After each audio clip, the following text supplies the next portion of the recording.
Good morning. Good morning and welcome. Thank you for joining us again this year for our annual Veterans Day ceremony here in Upland. Before we begin, if you would, please silence your mobile phones. Also, for your convenience, restrooms are open in both City Hall and the library. Today, we honor and salute all who have served and those who continue to serve as members of the United States of America military. Would all of the military veterans in attendance with us today please stand and to be recognized.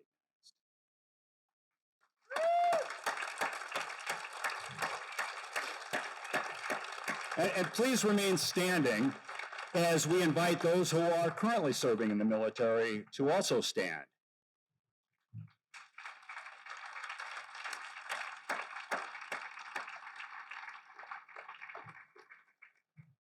Thank you all for your service.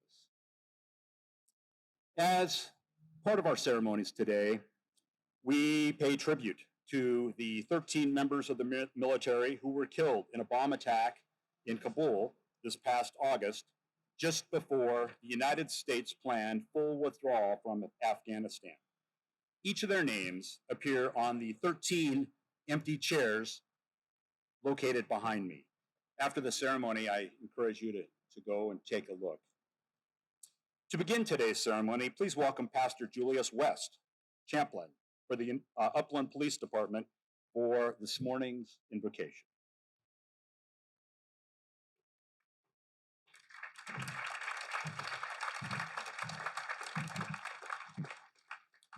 We bow together in a word of prayer. This is the day that the Lord has made, and we will rejoice and be glad in it. First of all, we're grateful, God, for the clear skies and warm weather that you've given us on this beautiful November morning. We don't take this blessing for granted. In the midst of whatever trials any of us may be experiencing, we thank you for how far you've brought us and how greatly you've blessed us since last year at this same time. So once again, we take this time to pause and to collectively give honor to whom honor is due. We gather together to celebrate the courage and commitment of the men and women who have faithfully served in every branch of our military to pursue and protect the freedoms that we enjoy, and who have valiantly fought to keep our families safe. We may never forget their extraordinary sacrifices, and may we always acknowledge their exemplary service. Would you cause this day to be a tremendous source of strength and encouragement for them and for each of us? We ask these things in Jesus' name. Amen.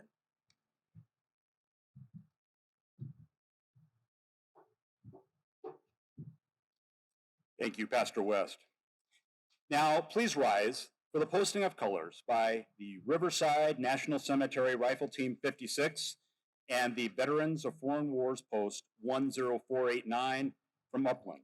And please remain standing for the Pledge of Allegiance, which will be followed by our national anthem performed by the trio -1, so a duo today, His. That's featuring Heather Robinson and Cheryl Coleman.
Please place your right hand over your hearts, and military personnel, please offer the appropriate salute as we offer our pledge to our flag. I pledge allegiance to the flag of the United States and to the republic for which it stands, one nation, under God, indivisible, with liberty and justice for all.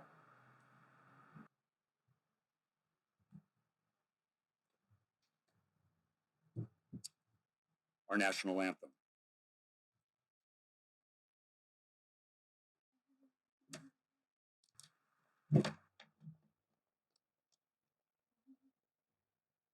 Oh, say, can you see by the dawn's early light what so proudly we hailed at the twilight's last gleaming, whose broad stripes and bright stars through the perilous fight o'er the ramparts we watched were so gallantly streaming, and the rockets regular,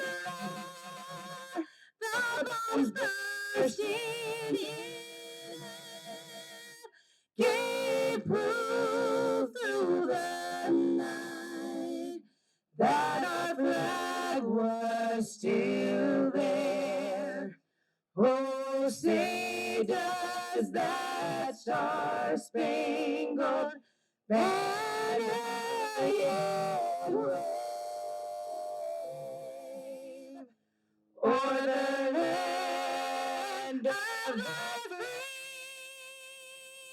free and the home of the brave.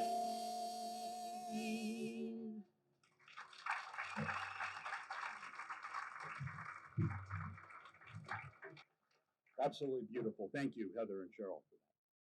I'd like to now introduce the mayor of Upland, Bill Velto, to offer his welcome.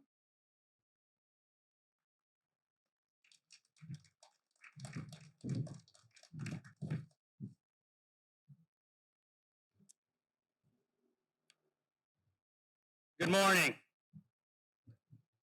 Since World War I, over 675,000 service members died serving our country.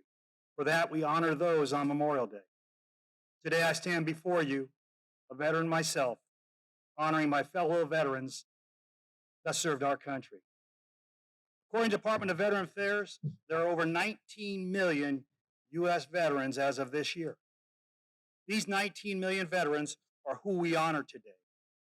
They are your grandfathers, great-grandfathers, grandmothers, your fathers, your mothers, your brothers, your sisters, uncles, aunts, nephews, nieces, cousins, neighbors, or that homeless person you passed this morning. California is home to the largest population, so they are everywhere you go. Many wear the veteran status with pride and honor, while many others suffer in silence with post-traumatic disorders and other lifelong disabilities from the atrocities of war. All too often we read and hear about veterans who took their lives, unable to resolve the post-traumatic syndrome disorder on their own. These suicides amongst our youngest veterans are all too common, and our government must do more for our young men and women who completed their service obligations and are now home assimilating and attempting to enter the workforce. There are approximately 4,750,000 disabled veterans. That is just under 25% that receive some sort of VA disability compensation. Shocking as it is, hearing loss is the most common disability. My sister is deaf, and I can tell you her world has not been the same. I have only my memory of those veterans returning from the Vietnam War and the consequences from the lack of funding for resources to assist veterans as they carried the burden of war. All too often, the number of homeless veterans kept climbing, and deaths from chemical agents used during the Vietnam War continues to this day. I am certain that if our federal government does not provide the resources for these Gulf War veterans, we will have a veteran crisis, including more and more homeless veterans suffering from mental illness, drug addiction, and the results are broken families. What I believe for the veterans of Gulf Wars and the war on terrorism will be catastrophic if the federal government continues to support others' financial well-being before our own veterans. Honoring veterans today is a tradition.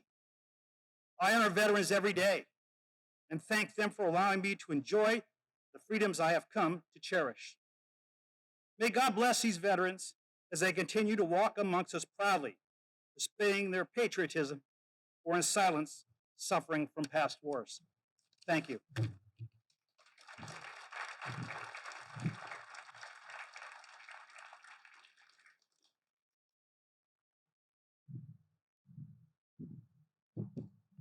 Thank you, Bill. Along with the mayor, we have members of our city council with us here today. If you would all please stand and be recognized. Thank you. We have some former council members, former mayor here too. Go ahead and stand up and take a bow if you would. And I'd also like to offer a special welcome to the newest head honcho, our new city manager, Mike Blay.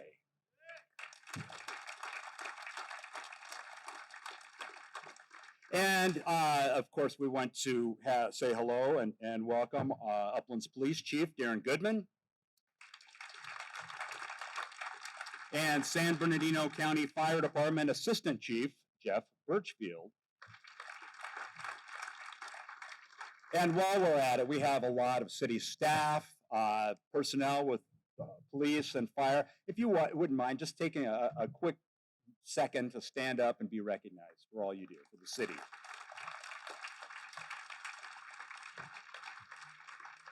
Thank you all for all that you do for Upland. You know, it's hard to believe that it's been exactly 6 years since this civic center was transformed from what it was to this really picturesque Veterans Plaza. This shrine to our nation's military community is the result of a couple of diligent residents who took exception with some outdated city policies. Thanks to Grace Schmidt and Yolanda Tuosto, our city now has a proper place to recognize and honor service members, not just from Upland, but from throughout the region and from all branches of the military. And we have events like this today where we can, as a community, pay tribute to all who've sacrificed to ensure our freedom. You know, talk about turning lemons into lemonade. So thank you. Under the leadership of Ralph Cavallo, this project was completed in a remarkable 11 months from start to finish. And it opened, as Ralph promised and said it would, on Veterans Day, November 11th, 2015. The full undertaking of this plaza was financed entirely through grants and contributions without any city funds. The total project cost was estimated to be nearly $2 million, but because of in-kind donations, countless hours of volunteer labor, and other contributions, the actual cost was closer to $400,000. The volunteer committee that spearheaded the fundraising and the construction and the planning of this project has continued to meet on a regular basis, which is pretty darn amazing, even through the pandemic. And they do so to ensure that this treasure maintains its luster and to make sure our community can share in events like today. You can find volunteers out here almost every day, cleaning tiles, sweeping leaves, and picking up debris to make certain the monument and this whole area is pristine for all to enjoy. Special thanks again to Yoli Tuosto and to Carrie Leach, who are the champions of this effort and who've taken it upon themselves to make sure that the effort never lags.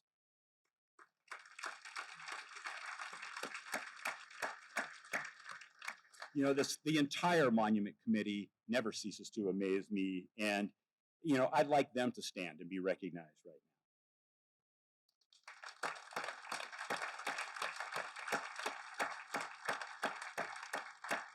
You know, thank you for all that you do to make this a true point of pride for the city of Upland. November 11th, 1918 is a date when fighting ceased between the Allied nations and Germany to end World War I, known at the time as the Great War, and also the war to end all wars. The Los Angeles Times marked the occasion that day 103 years ago with a single one-word headline in all caps that spread across the front page. Peace, it said. The Treaty of Versailles was signed in France a year later, June 28, 1919, and the first Armistice Day, as Veterans Day was first known, was celebrated in November 1919. And since then, Americans have paused on this date to honor and remember those who served our country in the armed forces. In 1938, a congressional act made the 11th of November each year an official legal federal holiday. Ceremonies are intended to be held at the 11th hour on the 11th day of the 11th month every year. And in 1954, Armistice Day was changed to Veterans Day to honor all U.S. military veterans and those who continue to serve. But it's also important to remember that the defense of freedom is not just for those in the military. Each of us shares that responsibility and duty. If we want to preserve our freedoms, we must exercise our rights to vote in elections, speak out against injustices, volunteer in our communities, and teach our children what it truly means to be an American. We're delighted today to welcome back to Upland retired U.S. Army Lieutenant Colonel Sarah Letts for today's Veteran Day address. Lieutenant Colonel Letts joined us in 2019, and we're excited to have her back for an encore. Lieutenant Colonel Letts was an Army intelligence officer who retired after a 30-year military career. She was awarded a Bronze Star among many numerous other commendations, including the Defense Meritorious Service Medal, Iraq and Afghanistan Campaign Medals, and Expert Marksmanship and Parachutist badges. Next time we invite you, we know how you're going to arrive. After airborne school, while an ROTC cadet at MIT, she was commissioned to active duty in 1983 and was stationed at various bases around the country. She was later deployed to South Korea and what was then West Germany before the Berlin Wall was taken down. Leaving active duty as a captain, she joined the U.S. Army Reserves, married, raised a family, but was activated again shortly after September 11th, 2001. She served in Operation Enduring Freedom in Afghanistan, Operation Iraqi Freedom in Iraq. She later ran Reserve Intelligence Support and was senior advisor to the Defense Intelligence Agency in Southern California before her retirement in 2013. Please join me in welcoming back retired U.S. Army Lieutenant Colonel Sarah Letts.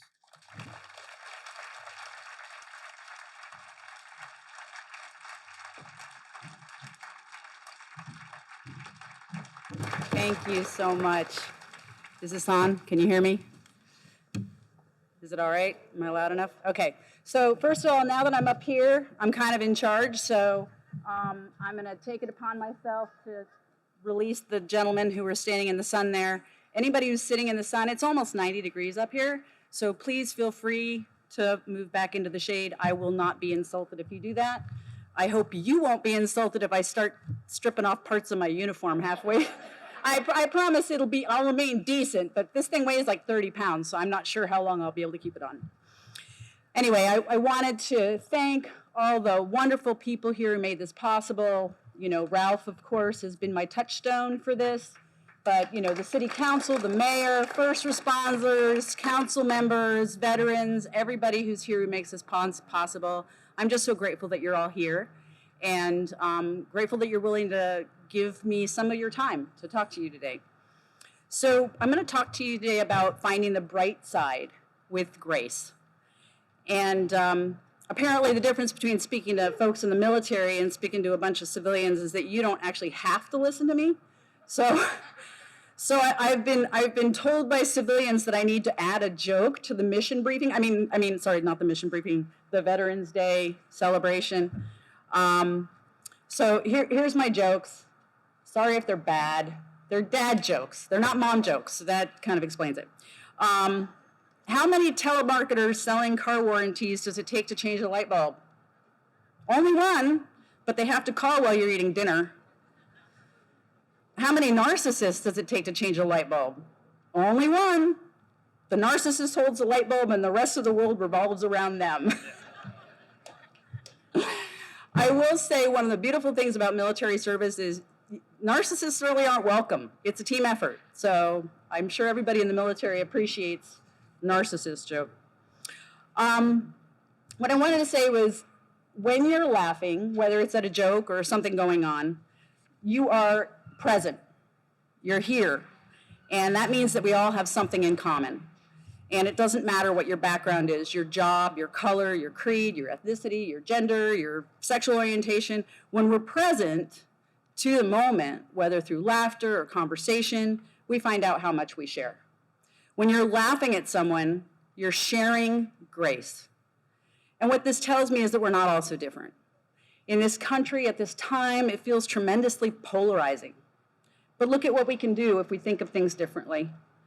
Inflation and high gas prices suck. But the alternative, given this last 18 months, could have been a major depression. We were headed that way in the spring of 2020. So look at the bright side. It's not a major depression. Pandemics suck, right? But the speed at which we are recovering compared to nations without our public health and medical system is amazing. The medical advances being made at this time, with potential vaccines now even being talked about for different types of cancer on the horizon, that's wonderful. The science that saves premature babies and powers your cell phones has also made smallpox and polio a thing of the past. My grandfather was a polio survivor. He was born in 1900, and he went on with polio to be a soldier in both World War I and World War II. He took the cheap way out and became a lawyer, and so he was a JAG officer, so I'm not sure if that really counts, but just saying he was in uniform. I want to take a moment and remind us all of the things that we have in common as Americans. Everything around us at this lovely memorial in the amazing city of Upland exists because people came together in community and trust. They pulled together for something they believed in that was bigger than them, but helped them all. They combined their skills and money, effort, energy, and built this lovely memorial. That's what a small group of Americans can do when they decide to work together. Think of the amazing things we can do together when we come together in larger groups. We combine our efforts and our resources, and we have created the most amazing nation in the world. Our Declaration of Independence guarantees us equality, life, liberty, and the pursuit of happiness for all, under the rule of law, which no one stands above. No other nation before us was started with such an amazing guarantee. The first sentence of our Constitution, thank you. The first sentence of our Constitution tells us what that entails. In order to form a more perfect union, establish justice, ensure domestic tranquility, provide for the common defense, promote the general welfare, and secure the blessings of liberty to ourselves and our posterity. What an amazing ideal. Do we do it perfectly all the time? Nope. But we just proved that we have laughter in common. We have laughter in our hearts. We can connect with a stranger. Who knows what could grow from there? So we are here today to celebrate those who handle a piece of that constitutional promise for us, the common defense. We're here to celebrate and thank our veterans who are not only willing to put their thoughts and words behind those great documents that created our country, but are willing to fight, train, and deploy for those rights. They're willing to risk their lives for those ideals and sacrifice time with family, sacrifice their mental health, and they go through losses that others can't imagine unless they've experienced. Sorry, is that me? I can tell you I've met very few veterans who want anything from you for that. In fact, most will refuse what you offer. There is one thing that won't ever refuse, though, and that's your gratitude. Just your simple thanks for remembering that all those privileges and rights that we have as Americans would not be an option without our Constitution and its guarantee that the common defense will safeguard the blessings of liberty for us all. And it is veterans that answered that call, the 1% of our nation that stands to defend it. Even when I'm feeling overwhelmed and depressed about the state of polarization in our nation, I know that our military stands ever ready to defend us against the actions of external adversaries that would seek to weaken or divide us. I know our nation, founded on the basic premise that no one is above the law and all are equal, will always rise to try and meet the ideals of our founders set out for us: perfect union, equality, justice, tranquility, common defense, general welfare, liberty, and posterity. So how do we let our veterans know how grateful we are? You're doing it right now by coming here today, taking your time and your energy to recognize them. I want to talk about grace a little bit.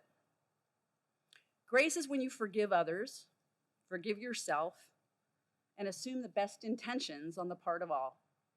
We need to remember that no one is born intending to be a bad person, intending to hurt anyone. Everyone, and I mean everyone, is doing their best at all times. I once attended a seminar where the first question we were asked as it began was, do you believe that everyone is doing their best at all times? And half the room said no, and the other half said yes. And the seminar was about exploring why is it so easy to assume that someone else is doing something we don't like or agree with on purpose or to hurt us. Looking around our amazing nation now, it feels so divisive. And it's easy to assume that someone with different ideas or beliefs is a bad person. That is not true. I want everyone to close their eyes for a moment. Just think about sometime you did something you felt badly about, something you're ashamed of, a fight with a family member, that time you took something that didn't belong to you, the red light you ran or speeding you did, the mean words that fell out of your mouth and damaged a situation or a relationship. Then think about all the experiences and facts and emotions that led up to that moment. With what you knew at the time and the skills and information available to you and the experiences you had in your life, can you see that even though your actions may have been out of line, you were doing the best you possibly could? If you cannot, then keep walking yourself through the moments before that action. Why did you do it? Were you in a rush? Overwhelmed? Scared? Angry? Confused? Did you deliberately go out of your way to hurt someone or something or break a law or damage a relationship? No. The answer is always no. Would you have done differently if you could? If you had more information or experience or maturity or inner calm? If you weren't triggered or upset or in a rush? Yes, but you didn't, so you did the best you could. And many times through the eyes of another or the eyes of yourself, there's judgment. Lay that aside. It does not change the past, and it will not improve your future. Instead, let go of the judgment and remind yourself that not only were you doing the best you could at the time, but so is everyone else. The book and the movie The Shack laid out a bald reminder of this. A little girl is abducted and killed by a stranger, and her father goes on a quest for vengeance and understanding. He meets God, Jesus, and the Holy Ghost in another reality, where he eventually learns about the life of the man he thought evil, the life of the man who took his daughter's life. And he learns to stand in those shoes, and he learns forgiveness and grace. And he learns that in order to get grace, forgiveness, and gratitude, he has to give it first. When I learned to accept life on life's terms and offer up grace to every person and situation that angers, hurts, or upset me, I find peace. Too often we focus on the negatives we're fed by talking heads on the TV or the internet. They don't want you to focus on the good things because sadly, it's human nature. People tune in for drama and tune out positivity. Meanwhile, fewer than 1/3 of humans have 24/7 electricity and running water right now. They would be thrilled to have choices that we take for granted every day. I have lived and worked in countries that don't have reliable mail service, water, food or banks because their government is so weak or poor it can't support its constituents, or in many cases, a group of wealthy, well-armed, and powerful people take over and suck dry the institutions that abide by the rule of law and are supposed to support and protect their people. We have so much that we don't even think about. Abundant food, hot showers, transportation, education, medical care, mail service, banks that won't disappear your money, shoes, fire departments, eyeglasses, restaurants, malls, airplanes, live music, paved roads, stoplights, coffee, cell phones, computers, the list goes on. Most humans living now will never experience all of these, or even any of them. And yet you probably didn't spend one moment today thinking about how you were going to feed or clean yourself or get here safely. These things we take for granted most days are things that most of the humans on the earth consider privileges or dreams. And that's why they dream of coming here. In nations without a rule of law, whoever has the most money and guns wins. Believe me, I've lived there. And the country goes down a path of cronyism and entitlements for the wealthy and connected. It is the fact that we live in a nation committed to a peaceful transfer of power that we have all these gifts. We can speak our minds freely, even if others disagree. While in nations where money, guns, and connections buy you access to things we take for granted every day, they live without the basic freedoms that we take for granted every day. Let us not forget that the dream of freedom is ours, and to remember the dream is not free. It costs dearly. These 13 flags are proof. We must never grow lazy or apathetic and assume these freedoms will continue unless we value them, defend them, and live by them. Let us not take our nation, privileges, freedom, or constitution, or the veterans who defend them for granted. My life, like most, has had its ups and downs. Some of the ups have been higher than many have experienced. I've traveled to some amazing places. I've seen and done some really consequential things. I consider myself privileged in many ways, but some of the lows have been really low. I'm a survivor of sexual abuse and assault. My combat deployments have exposed me to trauma. I have cataracts from depleted uranium. And I have numerous autoimmune conditions and asthma from exposure to toxic burn pits. In Taji, Iraq in 2008, U.S. Army demolitions and special operations specialists dug up pre-1991 chemical weapons, and the decision was made to destroy them by burning them in burn pits on the installation at night while we all slept. We found out about that decision in 2013 when there was an investigative piece about it in the media. And because of actions like that, many of us veterans are damaged physically for life.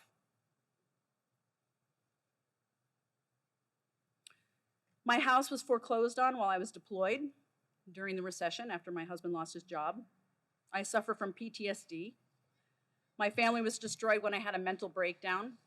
My children were estranged from me, some of them for years. Matter of fact, my eldest daughter I have not seen since 2017, and she's coming to spend some time at Christmas with me this year.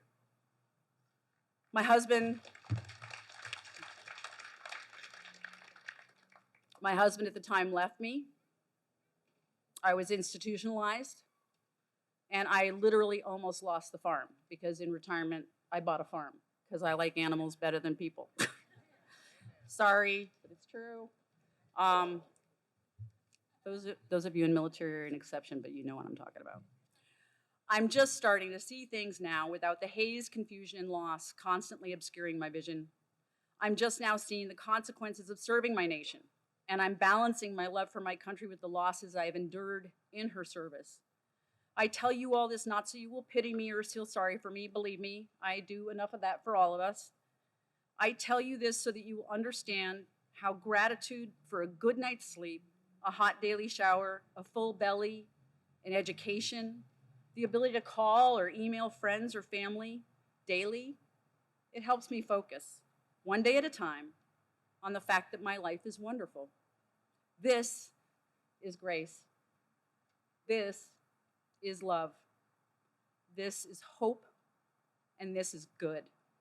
And when seen through the focus of grace, the world is a bright place. Sometimes when I'm struggling, I get sucked into the cynicism and pessimism of the day, worries about the future direction of the country, worries for the futures of my children and grandchildren. I have to work on grace and gratitude more often than one day at a time. Sometimes it's 1 hour at a time, sometimes it's minute by minute. But looking for the bright side is literally the cure for everything. To offer grace up to every situation you do not like, and to accept that everyone is doing the best they can at every moment strengthens your love for yourself, your fellow man, and the world in general. To find the bright side, just remind yourself regularly during the day of things you're grateful for. This can be as simple as thinking about your gratitude for the morning, the sunshine, light traffic, bad traffic, but a way to go around it, because you got ways, hot coffee, a hug from a loved one. Grace is a practice, and I'm not going to pretend it is always easy. Nelson Mandela talked about forgiveness and grace and suggested that he had to start fresh every day, re-forgiving, and re-offering that grace to the people and situations that hurt and imprisoned him. He said, quote, "No one is born hating another person because of the color of his skin or his background or his religion. They must learn to hate, and if they can learn to hate, they can be taught to love.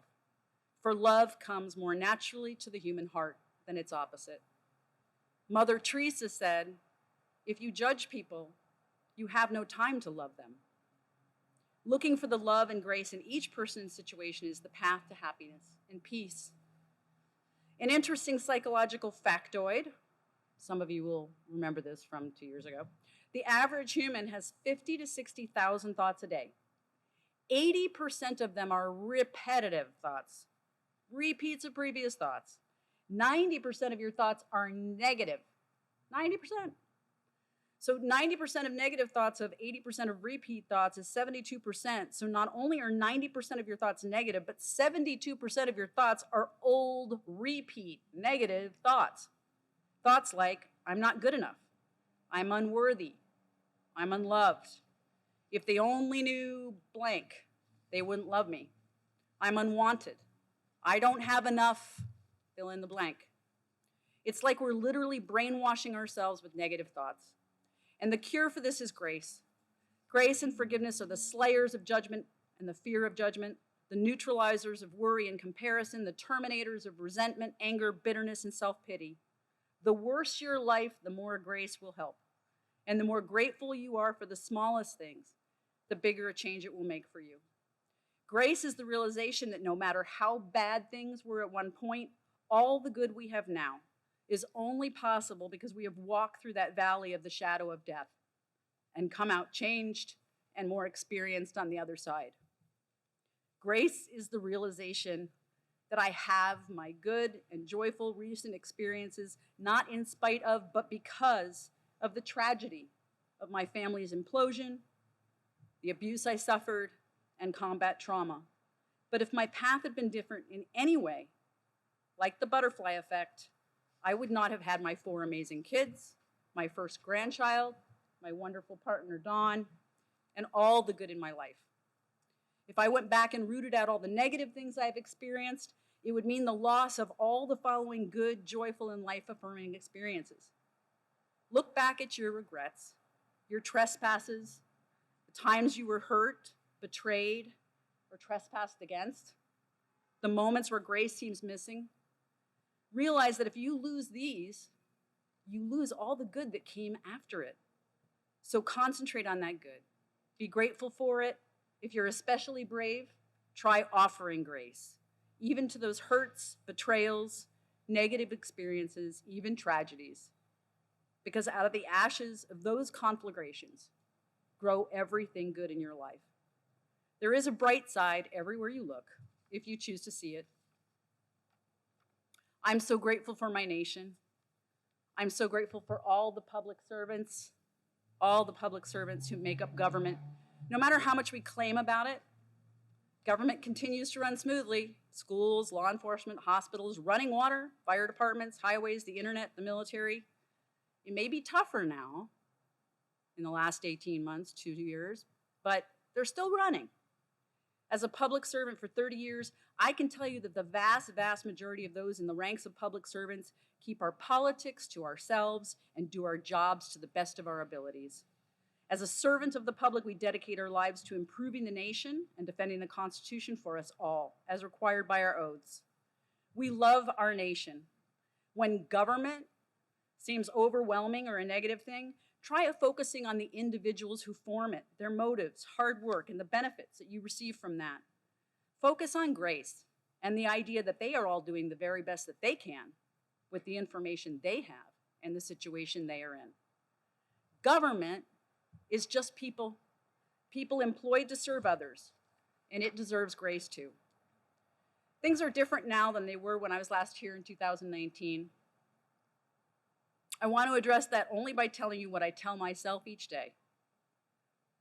Be kind. Say what you mean what you say, but don't say it mean. Too often these days, people seem willing to get angry when others disagree with them. This is not American. We resolve things with civil discourse. We live in a nation where our founders realized we must all be equal under the law. This is what makes us different than any other country. We agree to the peaceful transfer of power in a system based on majority rule with protections for the minority. If someone is telling you that being angry at those who disagree with you is the way forward, I beg to differ. We may disagree, but this nation is built on disagreeing, coming to agreement on compromised positions, and then moving forward in concert. And it is possible because we give one another grace. In order for our democratic experiment to work, we must also trust the institutions we built to ensure all are equal under the law. These institutions include all military branches as part of the national defense. They include everything from our national archives to the departments that run interior, state, homeland security, to our public health system, our roads, bridges, public transportation, public schools, and hospitals. These institutions exist to serve the public good, not one side or another. Let us not confuse their work as partisan.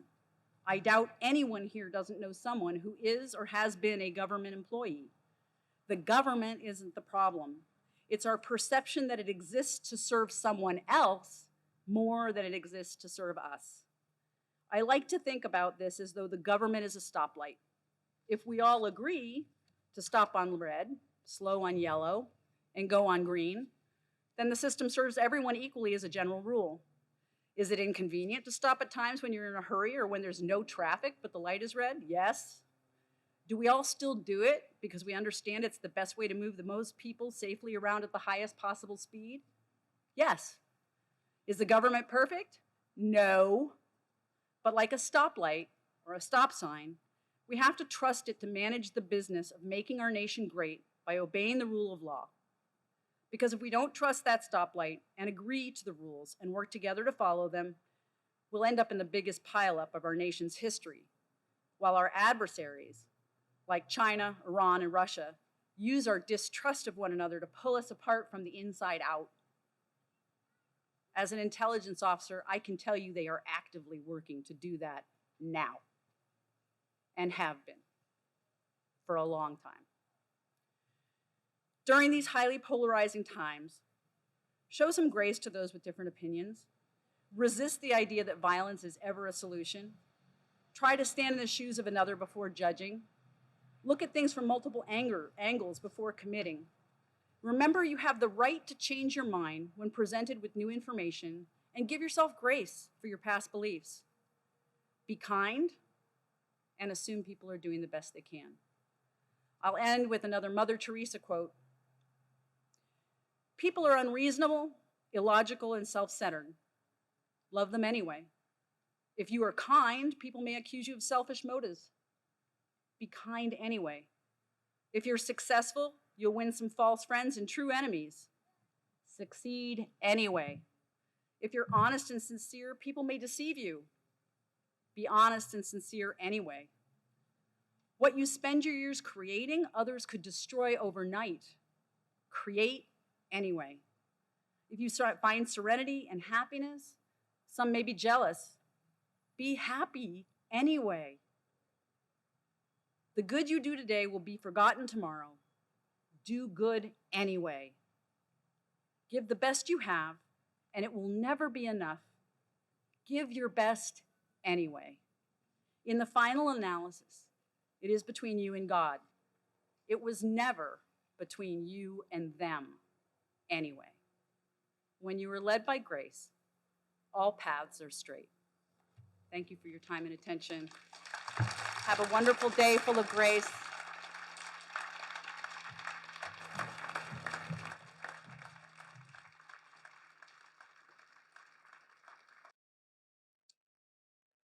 Thank you so much, Lieutenant Colonel Letts, for your really profound and heartfelt comments and for sharing so much of yourself. More importantly, thank you for your grace. One of the traditions that we have had at our military events here in Upland is the reading of the Missing Man table. And in the past, the table has been located behind the stage, and so I think many of you miss it, but hopefully on the way in today, you happen to see it. This is a ceremony that grew out of U.S. concerns over POWs and MIAs during the Vietnam War. The table honors service members who've fallen in the line of duty or who are missing or imprisoned. It also underscores the importance of the commitment to duty made by all the living and all who have died in service to our country. Each item on the Missing Man table represents the emotions and feelings reserved for those who did not come home. The ceremony symbolizes that they are still with us in spirit. The table is set for one, symbolizing the frailty of one isolated prisoner. The table represents everlasting concern on the part of the survivors for their missing loved ones. The tablecloth is white, symbolizing the purity of their intentions to respond to their country's call to arms. The single red rose displayed in a vase signifies the blood that may have shed in sacrifice to ensure the freedom of our beloved United States of America. The rose also reminds us of the families, friends, and loved ones awaiting their return. The yellow ribbon tied to the vase represents the love for our country, which inspired them to answer the nation's call. A slice of lemon is on the bread plate to remind us of their bitter fate. There is salt upon the bread plate, symbolic of the family's countless tears as they wait. The glass is inverted. They can't toast with us today. The candle is reminiscent of the light of hope that lives in our hearts to illuminate their way home. The chair is empty. The fallen and the missing are not here. All of you who served with them and called them comrades, who depended upon their might and aid and relied upon them, for surely they have not forsaken you. Remember, until the day they come home, remember.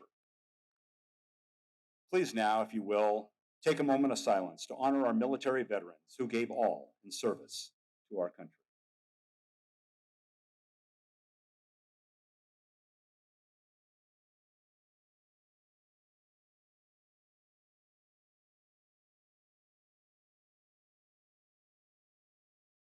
Thank you. Now, please welcome Wesley Menke from Grace Lutheran Church in Upland for the benediction. That will be followed by a 21-gun salute by Riverside National Cemetery Rifle Team 56 and BFW Post 10489 in Upland. And that will be followed by taps, which will be performed by Mike Pfister.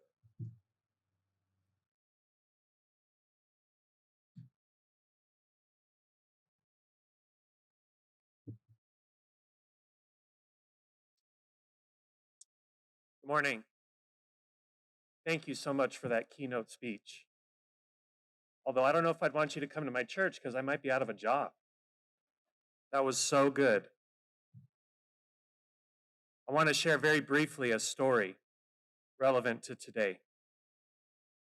When Jesus had completed all his discourse in the hearing of the people, he went to Capernaum.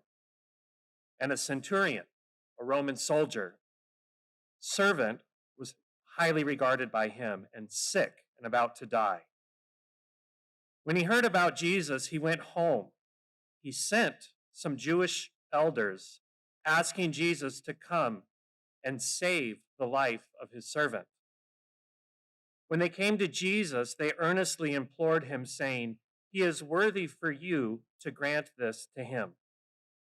For he loves our nation, and it was he who built us our synagogue." Now Jesus started on his way with them. And when he was not far from the house, the centurion, the Roman soldier, sent friends saying to him, "Lord, don't trouble yourself any further, for I am not worthy for you to come under my roof. For this reason, I did not even consider myself worthy to come to you, but just say the word, and my servant will be healed. For I also am a man placed under authority, with soldiers under me. And I say to this one, go, and he goes, and to another, come, and he comes, and to my slave, do this, and he does it." Now when Jesus heard this, he marveled at him, and turned and said to the crowd that was following him, "I say to you, not even anyone in this land have I found such great faith." The word of the Lord. Thanks be to God. This is an example, a story of God's grace, so eloquently articulated already this morning. None of us is worthy of God's unconditional love and grace, but God gives it to us freely. And in this story, we hear of a soldier, a Roman centurion, who had a different religion, a different background than Jesus completely, but he had faith. And Jesus said, "Because you have faith, you are saved." And I would encourage you all to have faith in God's grace, God's unconditional love for you, and a most sincere thanks to our veterans who don't just talk about faith, but lived out your faith in your commitment and in your service to your fellow man and woman in this country. Thank you. Let us pray. Holy God, help us to have faith, to trust in your powerful, healing grace. Help us accept it with open hearts and arms, and to extend this grace to all those whom we call neighbor. In your name we pray. Amen.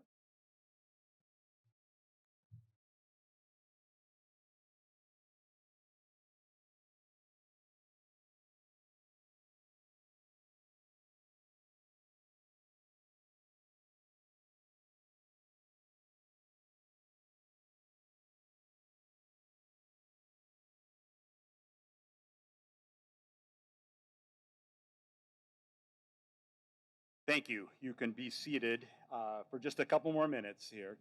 I invite you all to take this time while you're here to offer your own personal observations of respect and honor for all who gave of themselves for the United States of America. I also want to take a moment to thank the many individuals and organizations who made this possible. The names of those so generous to fund this project and events like today are posted throughout this plaza and in your programs that are on the seats. Their contributions help to build this monument, and they're helping to keep it functioning and beautiful today. And so I hope you'll take a moment to recognize all who've contributed to this magnificent endeavor. And as you can see, there are still some empty tiles on the pedestals at the east end of the plaza, but those aren't going to last forever. The tiles may be purchased to honor loved ones, veterans, active, anyone who served in the military, not only with ties to Upland, but anywhere. If you're interested, please drop by our booth at the east side of the plaza in the back there, or visit the website, which is posted in the program. Also, I want to, a couple other things. I want to thank the 426 Civil Affairs Battalion Airborne in Upland for providing the military vehicles that are on display here today. And Quilts of Valor, Upland, will present quilts to 6 veterans following today's ceremony. And they are located behind us, right back behind on this side over there, and waving back there, yes.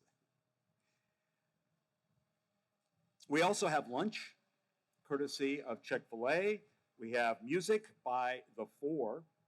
And so nobody's going away yet. Veterans, you've done your duty to your families, to your communities, to your fallen comrades, and to your country. You have honorably served your nation with great distinction, and we can never say it enough. Thank you for your service.